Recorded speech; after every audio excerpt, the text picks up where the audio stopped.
Nongeye kubasuhuza kandi bifuriza ibihe byiza mwe mudahema kudukurikira umunsi ku munsi hano kuri Mbarusha Mining TV ku makuru ya mining zigiye zitandukanye tugenda tubagezaho umunsi ku munsi. Nk'uko mubibona ndi kuri X cyangwa kuri Twitter, kuri platform zigenda zitambutsa amakuru agendanye n'iyi projet yacu cyangwa uyu mushinga wacu wa P Network. Ari update ebyiri zonyine ngira ngo tunyuzemo amaso hanyuma duhite ko dufunika ikiganiro cyacu. Mbere yuko soma zino update ebyiri, hari amakuru abapayiniya cyangwa abantu babarizwa mu gisate cya cryptocurrency cyangwa mu bigendanye n'ifaranga koranabuhanga muri ibintu byacu bya crypto bajya bakunda kugira ute kwirengagiza. N'uyu munsi wa none tugarutse ku bantu bamayininze cyangwa bagize amahirwe yo kumenya za Bitcoin ahambere cyangwa mu myaka ya mbere, ndakubwiza ukuri ko hari n'umuntu wagerageje cyangwa wagize amahirwe yo kumayininga na Bitcoin 100 za nyazo. Uyu munsi wa none Bitcoin imwe uri kwibona ku bihumbi 90 by'idolari ry'Amerika cyangwa nko muri miliyoni 130 gutyo z'amanyarwanda. Ariko uyu munsi wa none ukaba utamubaza aho zagiye, ukaba utamubaza account, ukaba utamubaza password, ukaba utamubaza aho biva naho bijya, kandi yaragize amahirwe yo kuzimayininga nk'uko uyu munsi wa none wagize amahirwe yo kumayininga iyi project cyangwa iyi coin ya P Network, ukamayininga P za nyazo, ugahabwa migration nk'urugero ya P20 cyangwa P50 cyangwa P10, ukanazibona rwose ukaba uzifite muri wallet yawe. Ariko ukaba nka nyuma y'imyaka nk'itanu cyangwa nyuma y'imyaka 10 wenda nari nkiri kuri Bitcoin, ariko no kuri P Network niko bimeze, ukaba utabaza uwo muntu za P20 cyangwa 10 cyangwa zimwe yahawe migration, ugasanga yagize ute yatereye iyo cyangwa yagize ute yarajugunye.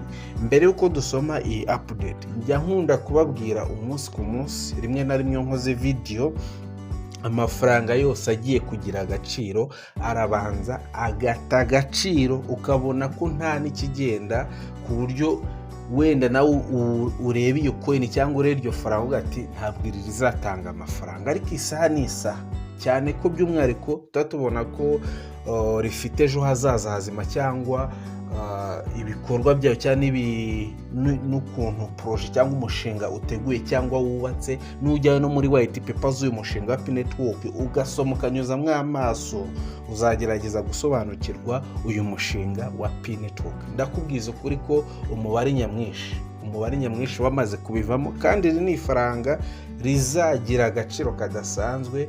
Ngira mwabonye mu madapps cyangwa muri ecosystem za mining ya P Network bigenda bitegurwa umunsi ku munsi, kandi nako watima cyangwa ubuyobozi bw'umushinga burabizi. Ntabwo ibyo rero biragerwaho, ntabwo biratangira gukora, kandi umubare nyamwinshi babivuyemo. Hari n'abahawe migration ariko utawe ukibaza n'izo P kuri wallet, cyangwa utamubaza na za passphrase cyangwa atanashaka za passphrase cyangwa amagambo cyangwa urufunguzo rumwemerera kwinjira muri wallet iwe ngabe yagira ute yarubona. No kuri Bitcoin naho niko byagiye bigira ute bigenda. Mwibuke ko aha P Network iri na Bitcoin yarahanyuze, cyane ko Bitcoin yo yari iri muri 0.03 by'idolari, nta n'ibiceri na 50 birimo by'amanyarwanda. Uyu munsi wa none P Network yaramanutse bidasanzwe cyangwa bikabije. Nubwo yamanutse, njya nkunda kubabwira ko na mahirwe adasanzwe, by'umwihariko ku mupayiniya cyangwa ku muntu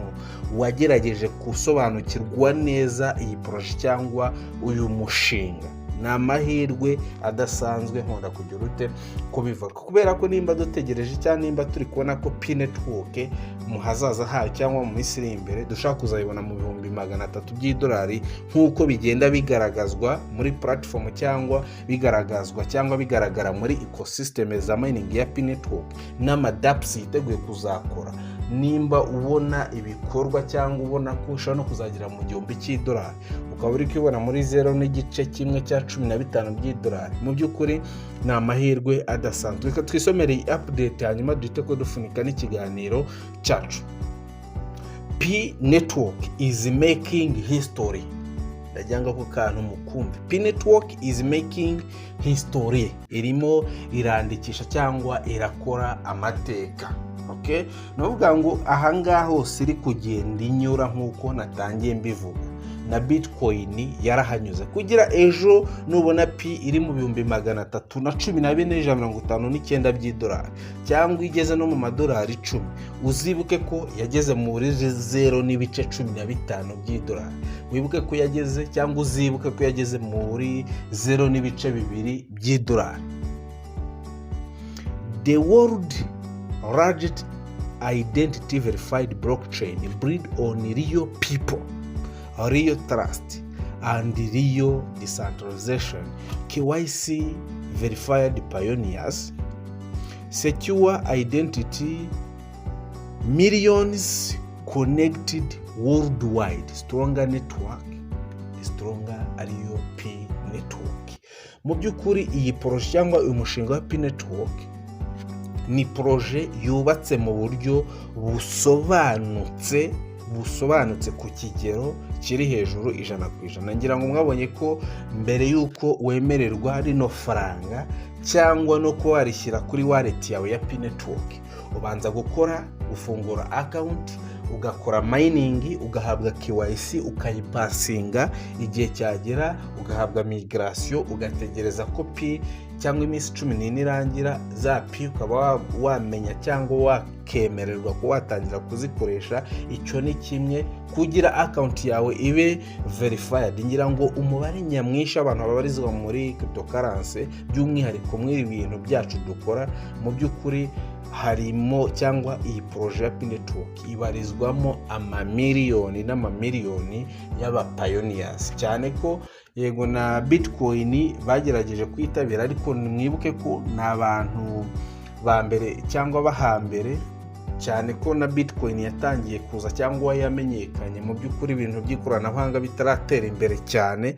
by'umwihariko muri bihugu byacu byo muri Afurika cyangwa muri East Africa. Ariko P network nta mpamvu n'imwe igomba kuba yagira ute yatunyura. So mbere yuko dukomeza ngaruke ku bantu bakeneye amasidira, bakeneye amarubi, bakeneye amabnb, bakeneye amapi, ushaka kuba wazigura ukazibikaho, zose izo coins zirahari rwose 100%. Nimba uzikeneye urebe muri commentaire z'iyi video unyandikire rwose, ahita ubona nimero nkoresha kuri WhatsApp.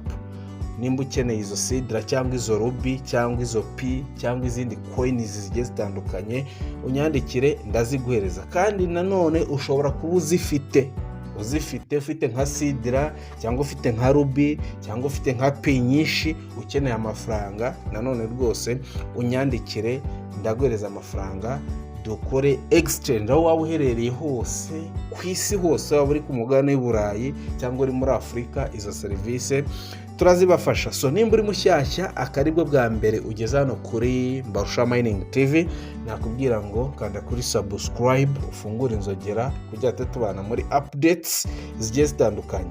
Igihe cyose Mbarusha Mining TV yaprodinze video kuri YouTube, iyo video uyibonere mu bantu ba mbere. Why not? Nimba ari amakuru wicara ufite amakuru, nimba ari amakuru uyamenyere mu bantu ba mbere, kubera ko buri ikintu cya mbere ni amakuru. Yes, nkuko mubibona ndi kuri chat ya rya faranga ryacu rya P network, murabona ko rigeze muri 0.15 cyangwa 16 nkuko twatangiye tubabwira turi kuri X.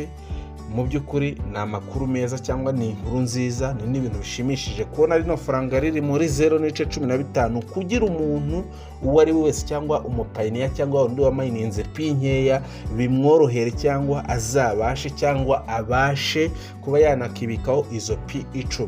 Cyane ko no kuri bitcoin niko byagenze, aya mahirwe yarabanje araboneka 2009 na za 2010. Umuntu uwo ari we wese wabarizwaga mu bintu bya cryptocurrency byarashobokaga 100% kwibikaho bitcoin 1000, bitcoin imwe, bitcoin 100, bitcoin 1000. Icyo gihe byarashobokaga cyane kubera ko nimba riri muri 0 wenda n'ibice 0.5 by'idolari. Mu by'ukuri kwibikaho bitcoin 1000 byari ibintu byoroshye cyane. Urumva ko yari nk'amadolari 50 kuri bitcoin 1000. Uko niko kuri 100% kutariho ikinyoma na gito.